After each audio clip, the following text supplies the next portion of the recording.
Hey, what's going on? Welcome to the VideoGame Vets. Today I wanted to put together a Draft Champions guide. I did one of these a little bit, a couple months ago, I think. Right at the beginning of the channel. I didn't necessarily know kind of what I wanted to do with the channel just yet or anything like that. So today we're going to put together a new Draft Champions guide. A couple of things I wanted to mention to you guys. I put out the gamer tags in the last video. If you guys want to add me on Xbox, again, it's NEXTBEST228, NextBest228. And on PlayStation, it's just going to be the channel name, VideoGame Vets. Add me on either one of those. And also, we have the VideoGame Vets like communities on both consoles. So if you guys want to join those, please do so and we can play together. But let's get into the Draft Champions guide. So we're going to look today at a few of the options that we have in Draft Champions. The reason I like it so much, just so much diversity, I went with Andy Reid's Kansas City playbook. And on the first pick, where it's always going to be like a Legends pick, I had to choose in between Marvin Harrison and Tim Brown. And I went with Tim Brown. He just seems to be the better receiver in my opinion. A little bit faster, not by much. They're pretty well matched. You'd be good with either guy, but I took Marvin Harrison.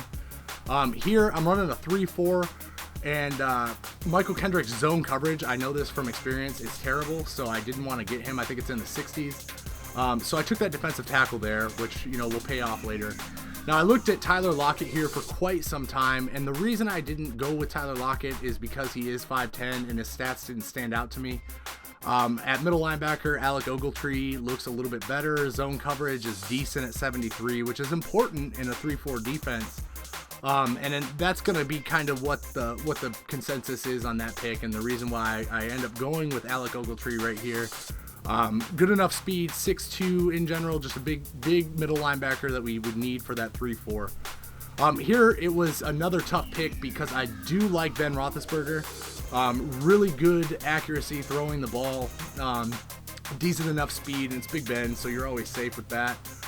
I didn't go with Curse, just he didn't stand out with me, so I went with Rawls here because he's fast, good trucking, good jukes, everything across the board, just an all-around really well-rounded running back. Right here we're going to take Marcus Mariota, and the reason is I've already taken a halfback. Michael Crabtree doesn't stand out to me at all. Pretty slow, 84 catch, just not the best. Mariota, he can't throw a deep ball for pretty much at all. And he fumbles a lot, but if you know how to use him and you use Marcus Mariota safely, again, he's one of those guys that can fit into pretty much any scheme and do decent enough work at quarterback. So personally, one of my favorite quarterbacks in this game are more pocket passer kind of guys, but I went with Marcus Mariota just because he adds that element. Right here, Navarro Bowman's hard to pass up, but Xavier Rhodes is harder. He's just damn good in this game, and he can run at a bunch of different positions. And again, on this one, I like Kirk Cousins. He's the guy I was saying I wanted. But Calvin Benjamin at 6'5", with a catch in traffic at 92, spectacular catch at 92, release at 92. Again, one of those guys you can't pass up. And him and Tim Brown at receiver, we're kind of set right there. So I'm big on cornerbacks. In my hierarchy of positions, what you should choose, I think cornerbacks, tight ends. Cornerbacks and tight ends are pretty much at the top of my list. So corners can run, you can go into the depth chart after you draft your team and put a cornerback at strong safety, free safety, corner, and then with tight ends, it's tight end, fullback, and wide receiver. And I usually put a tight end at my wide receiver spot. And right here you're going to see we go with Julius Thomas for that reason. Julius Thomas, not the best tight end, but he is he is diverse where he can be used. Again, right here we have Jared Cook pop up, and all day we'll take him. 86 speed, catching so, but he's a big tight end target, and that will make our two tight end packages looking awesome. So we already grabbed Marcus Mariota. I'm not big on linemen, so I'm going to grab Lawyer Malloy for the strong safety spot. And then as I was looking around here, I really wanted to take Jamie Collins. I like having him on my team. James Harrison's another guy that if I grabbed him, he has 76 speed, so I'd actually use James Harrison as an end. But we're going to grab Gilchrist for that free safety spot. Big, fast guy. Thought about taking Eric Weddle. You can take a free safety and play him at corner. talked about or thought about Janoris Jenkins, but we're weak at linebacker, so we ended up going with Arakpo, which will close off our team. And in general, I'm happy enough with this team. 2 cornerbacks that are good enough, you know, and we have good safety help over the top, 2 elite wide receivers. So I'm going to take you guys right into the first game that I ended up playing with this Draft Champions team. And Lawyer Malloy on the very first play of the game with the big hit, busts that wide open and gets a fumble. He recovered though. He fell right on the ball. This game that I'm showing you guys, I'm not even going to lie to you. It's not a particularly good game. It's actually going to be a very quick game, but I'm going to show you just what I did just in general to try to get the stop. So I came out in a 3-4, and now I'm going to switch down to the nickel 3-3-5, which I mentioned in the last video that we did. But before I do that, and this is why I left this part in, I usually edit this stuff out, but I left it in. I want you guys to make sure that you press R1 before you switch to some of these different packages, nickel 3-3-5, big dime, stuff like that.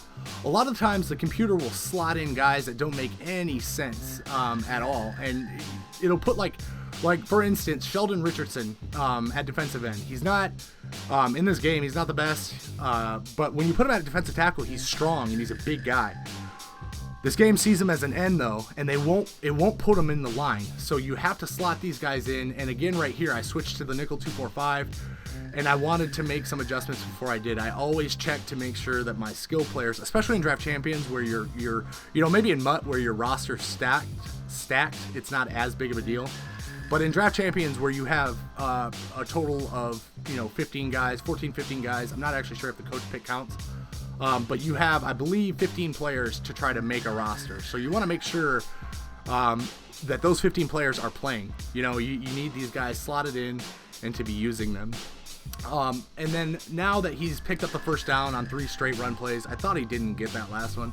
We're going to switch back to the cover 4 out of a 3-4. And really, by me running the cover 4 out of 3-4 is me saying I don't really know what he's going to do.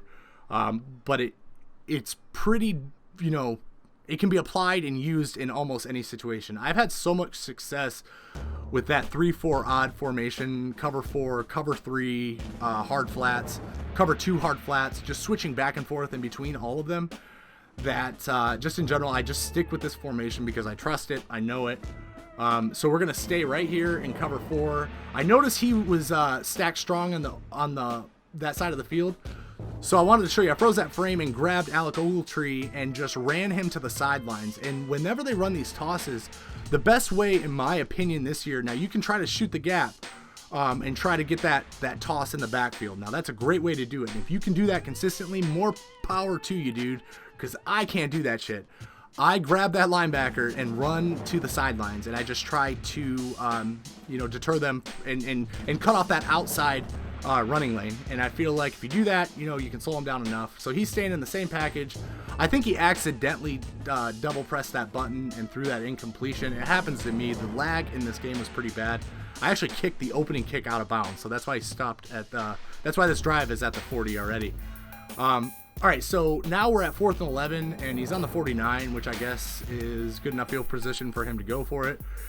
He, again, like I said, I don't think he's, you know, one of the better players. And I don't mean any offense toward him. You know, good game enough. But right here, I put both corners in this cover 4 into to cover the corners of the field, and then I user Tim Brown as long as I could. I ended up losing him. If you want to see it, you can run it back. I ended up losing him somewhere in the mesh when trying to user. And he ends up breaking open for that big play down the field. Right here, he runs a screen, and I tried to cover the screen. I thought I covered the screen, but he broke the tackle. So we're gonna end up now on a 2nd and 4 we're in the red zone at the 10. We're actually 10 yards into the red zone. So I'm gonna switch over to 3-4 bear at this point. And again, we want to press R1 and or, you know, if you're on Xbox, right bumper. And just check and make sure we have all of our best players in this package. And from what I remember, I think we do have them all.